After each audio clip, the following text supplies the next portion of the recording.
পাহাড়ি রাস্তা, ঘন সবুজ গাছগাছালি, হালকা রোদ, মাঝে মাঝে মেঘ এসে ঢেকে দিয়ে যাচ্ছে চারপাশ। আমি মোটরসাইকেল চালিয়ে যাচ্ছি আস্তে আস্তে। কোথাও তারা নেই, হর্ন নেই, শব্দ নেই, শুধু নিজের নিঃশ্বাস আর মোটরসাইকেলের মৃদু গুঞ্জন। বেশ কিছুক্ষণ মোটরসাইকেল চালিয়ে কাপ্তাই লেকের পাশে দাঁড়িয়েছি।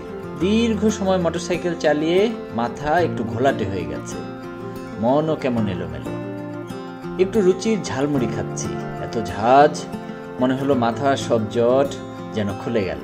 বিকেলে এক ঘরোয়া আড্ডায় তিশাদি গান ধরল, চারপাশ কেমন যেন থমকে গেল, শুধু সেই কণ্ঠ ভেসে থাকলো বাতাসে।